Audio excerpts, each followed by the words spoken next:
Okay, if you like to take notes, please have your paper and pen ready. You can always hit pause if you're watching the replay too. Number one is be honest with yourself and determine how bad of a problem you have with seasonal affectiveness, a seasonal affective disorder. Okay. The acronym is SAD. I know, and that's kind of depressing in itself. Um, I feel we all have a little bit of it, and it's all, we all have a different frequency of it because we all are made up differently, right? Not all of us get affected by it full blown, okay? I do get affected by it myself. But be honest with yourself. Don't try to ignore this, basically, is what that's saying. Don't try to ignore it and feel like it's just going to go away, or I'm just going to let it overtake me, right? I'm just going to let it overtake me and I'll reemerge in the spring. No, okay? Bears do that. Birds go to the south, yeah, I mean, we could all flock to the south, right, where it's warmer, but bears are the ones that hibernate, okay? They do that. Okay, and they have reasons in their species why they do that, right? Um, According to the American Academy of Family Physicians, of our population, 4 to 6% have true seasonal affective disorder, so who have been diagnosed, right, through assessments and evaluations. And 10 to 20% have a milder form. So you can go, to your doctor or to a therapist or somebody, an expert in that realm and get evaluated for it. Absolutely.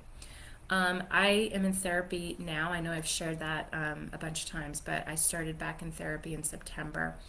And they didn't, I mean, I remember like having to fill out this questionnaire, and I knew they were evaluating like my anxiety and depression levels because that's what they do, right? And what I was really fascinated by, I'm not really fascinated, but surprised by, is that they said that my anxiety wasn't as high, but my stress was high. Like my stress was high, but I scored lower on my anxiety level, and I was a little high on my depression level too. So I was just like, I thought I would have been high on my anxiety. But that kind of made me feel better in a way. Of course, the high stress didn't make me feel any better, but I was like, well, I know how. But the thing is that I knew how, right? I knew how to, okay, if I'm scoring high on the stress, my therapist is going to help me manage my stress in a healthy way, and I can add that to the toolbox I already have. Does that make sense? So be honest with yourself. That's number one. Really, be real with yourself. Number two, get as much indoor daylight as you can. Okay, so I know this sounds weird, but this is actually something. Get as much indoor daylight as you can. How do you do that? Sit near a window. If you work from home, I know sometimes, if we work out of the home, and it depends on the environment, we might not be able to sit near a window. We might be running around, doing things, right? We might work in an environment where we're not near the sunlight, but be sure you get to a window if you can that is shining sunlight. If you spot one, make a mental note, and maybe when you go take a break, like a lunch break or whatever it is you have, go stand or sit by that window with the sun shining. And I know that's not always possible because it might be cloudy out, but just let me keep going with this. Work near a window if you're working at home. If you have a skylight, right, that's great. If you have a skylight where you live, they say to sit underneath the skylight, even if it's cloudy. And I read this, so like, even if it's cloudy out, it doesn't matter. Okay, it said in some of the research that I looked up, it doesn't even matter for that. Just be by the window, okay, even if it's cloudy out. Okay, that does help. Look outside. Okay. This was interesting. Insulate your porch. For this particular person who wrote this article, who's a therapist, she insulated her porch because she suffers from seasonal affective disorder, and you can insulate your porch so that you can actually sit out in it so you don't freeze, right, in the winter, depending on what climate you live in. But you can, I thought that was kind of cool. Like, if you really suffer true seasonal affective disorder, insulate a porch. If you have a porch, insulate it. If you can afford that, go for it. Put money in the bank, set it aside. I thought that was pretty cool. And then that way she could sit outside and just be able to be outside but not freeze. One of my neighbors down the street, she puts those heat lamps out on her front porch with her cushioned furniture. She keeps her outdoor furniture out pretty late in the season, and she puts her heat lamps out. She's got this big heat lamp, so she can sit out there. She'll bundle up sometimes and just wrap herself in a blanket and still be pretty warm, but be able to be outside. Number 3, get outside as much as you can. And they say get out when it's like around noon of the day. I know that's not possible, okay, for everybody.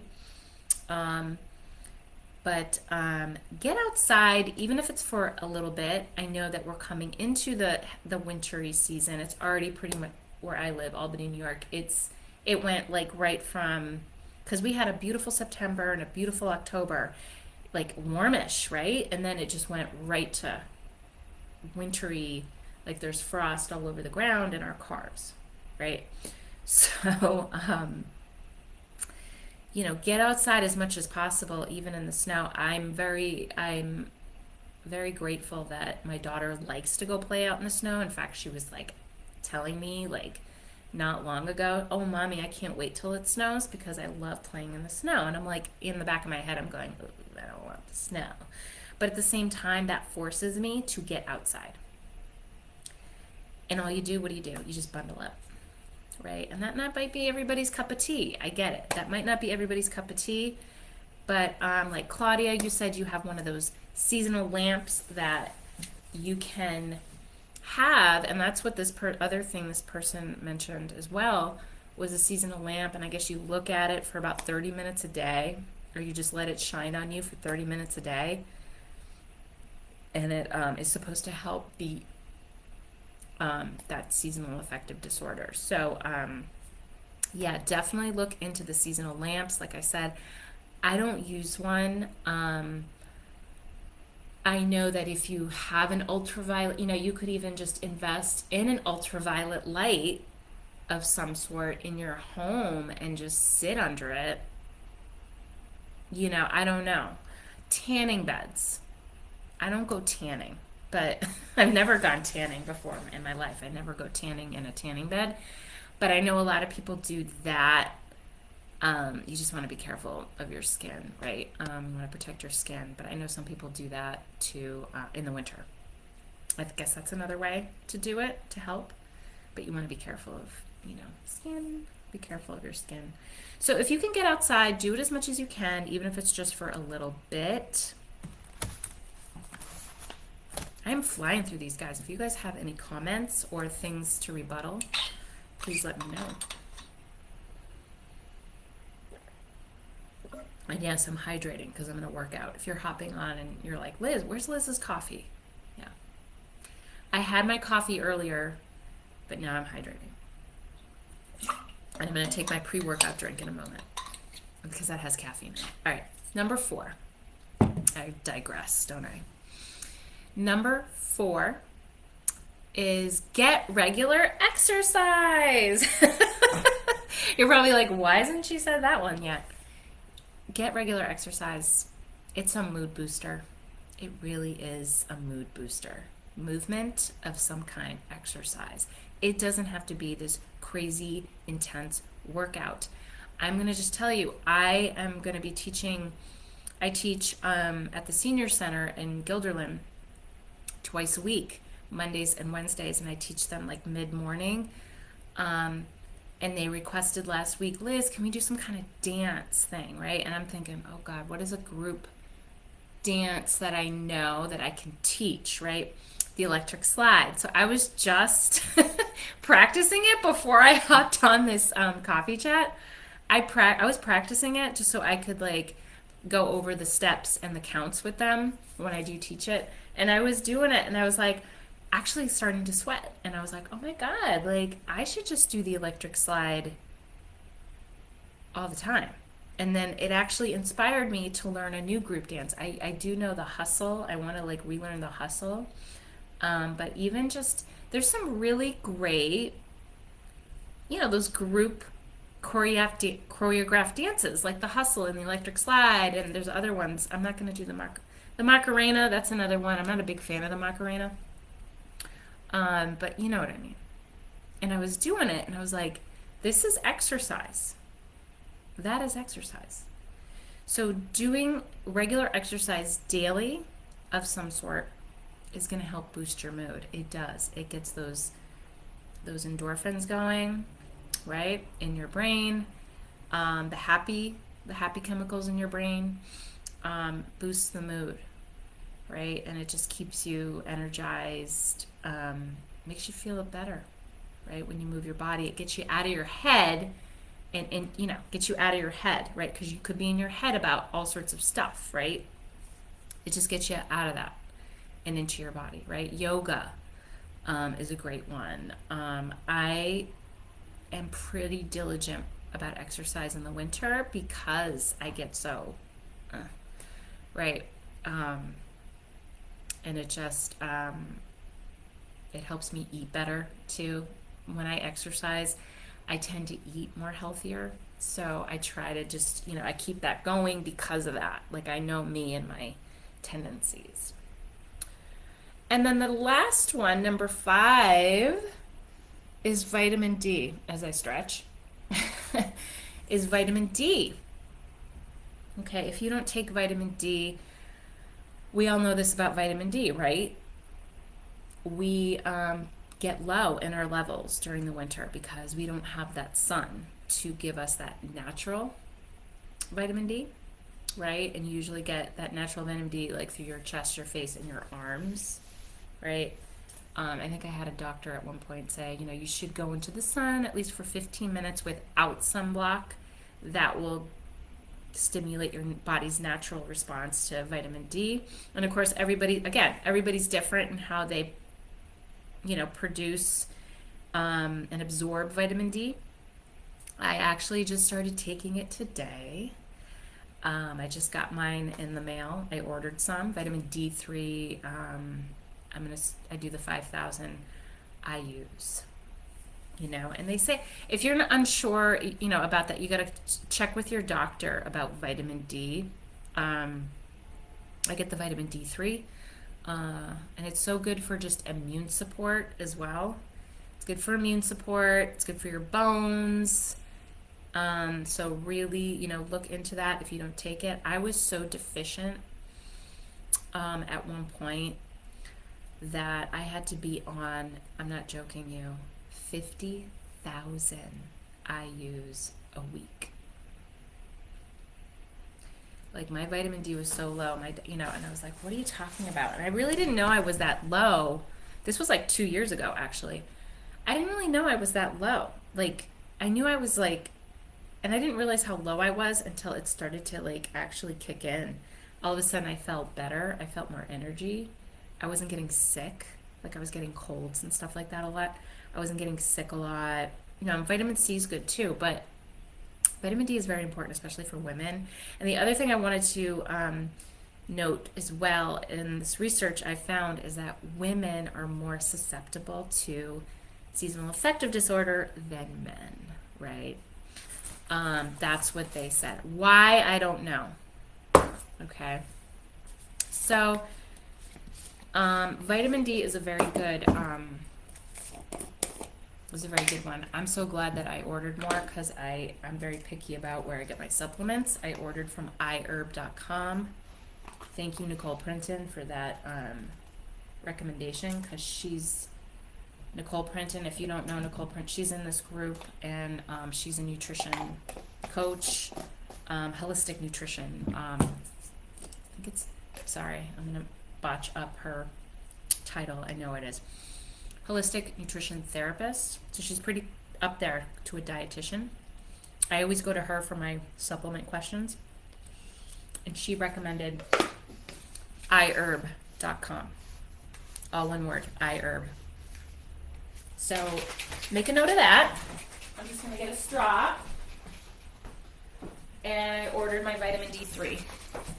And so definitely check with your doctor in general, you guys, if you suffer from this. It's a real thing. Doctors aren't going to look at you weird. They're not going to laugh at you. Okay? They're not. You know what I mean? Like they're just not. It's a real thing. It's real. Okay? People really do suffer from it badly. It can be really detrimental. And if you feel that you have a little bit of it, try some of these things. Do you have any questions out there? Any comments, any recommendations, things that you do? Please share in the comments. Do you have something that you change? Oh, the other thing too is with diet. I'm going to stop in about 5 minutes. I don't like to eat salads in the winter. And it's actually not all that great for you, really, because your body needs to stay, your body needs like foods that are going to promote, maybe I should do this for my next chat, foods that are naturally warming, right? Healthy foods that are naturally warming for the body. I mean, there's so many spices out there like ginger and turmeric and cinnamon, right? Like those kind of spices are so warming to the body. They help also, they're also natural anti-inflammatories. And turmeric is a natural antiseptic as well. Yeah, just putting that out there. Claudia says, if you take vitamin D, you should take calcium too, because that helps the vitamin D. Thank you, Claudia. Claudia's a nurse, so love that. Thank you for that. I will remember that, Claudia, because I'm taking vitamin D. I'll make sure I'm getting my calcium down as well. So yeah, I cook all my vegetables from now on until the spring. I roast my vegetables, I do stews and things like that, and that really does help my body adjust to the coldness. I mean, I like salads, don't get me wrong, I like salads, but I don't eat them as much because it just makes me feel cold. All right, you guys, that's all I have for you this morning. I'm in my second week of my challenge group, the 21-day holiday hustle for muscle, and it's going really well. I'm tracking my food a lot better than I ever was, and I think I'm going to do another one on January 3rd. So keep that date in mind. January 3rd, my next little challenge. Right? It's not going to be about New Year's resolutions. I don't do that. Okay? It's going to be more about the healthy habit implementation. Okay? Because that is what gets you to your goal. Okay? Implementing one habit at a time. All right? Shannon says, I never got depressed in the winter till I moved away from the Adirondacks and stopped snowboarding. I think losing all those hours of bright sunshine and also having a positive. Yeah, totally makes sense, Shannon. It does. I used to ski a lot too as a kid. I skied a lot as a kid into my teens. I didn't live in the Adirondacks. I lived on Cape Cod, but we would regularly go up skiing, to New Hampshire, Vermont, places like that growing up. I even did it in college too. See, I did it in college because I went to college in Boston, and then I moved out west to the West Coast, where it never gets really freaking cold where I lived. I lived in San Francisco. It didn't get cold like winters here. A little bit different. But I didn't have that problem there. I mean, yeah, the fog got heavy, but the fog at least burned off. Where you had daylight, you had sunlight there, right? It wasn't like Seattle. And then I moved back here. I'm not from this area. My husband's from this area. We moved here, and I think that's when I started to really, yeah, because and I didn't ski out west. I think I skied out west like twice, which was really nice in Lake Tahoe, but it makes a huge difference when you have those activities in the wintertime because it's something you're looking forward to, right? And you still could go, Shannon, couldn't you? I mean, if you could plan a trip, whether it's snowboarding or snowshoeing or something of that nature in the mountains, that's something to consider. You know, yeah, we might not be able to do it every weekend, you know, but just maybe once a month in the winter months. Because I think that's what I did growing up. We would go like once a month. My dad would take my brother and I skiing. I think my dad did that for himself too. It's like, but yeah, I get it. I totally get it. Thank you so much, everybody, for sharing and being on these coffee chats. I have a lot of fun doing these. I just have a lot of fun also just looking up different things like this that are going to help you because that's really what these coffee chats are for. They are to help you in any way possible. You know, I also, and you know this, you know, I offer classes in person now. They are picking up really well. It's super exciting and super fun to be back in community, right? Because that's another thing that we need to do that can beat the winter blues too, is just being in community with other people. And you know, just staying healthy, in shape, right? And it's just more like not losing weight. You know, I don't always have that in your head of when it comes to exercise, because if you want to lose weight, that's more about nutrition anyway. But just to stay happy and healthy and energized, that should be the aim, right? Here. And just having that human connection. I know it's hard and you know, and we're not all comfortable going to a live, you know, like an in-person class. Some people aren't comfortable with that yet, but it's there. Okay, it's there for you guys, and I'm here to support you in any way, shape, or form. So let me know about other things that you would like to learn more about in these coffee chats. Excuse me. All right.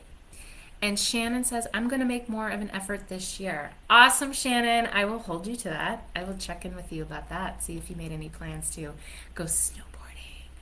That's going to be so fun. Oh my God. Just think how fun that's going to be to go snowboarding. See, I never snowboarded. I skied. But it was fun. Super fun. All right, everybody. Thank you so much. And I will talk to you guys next week. I haven't figured out which topic I'm going to do yet. But like I said, send me some ideas either in the comments here or you can message me. I always appreciate that. All right. Bye.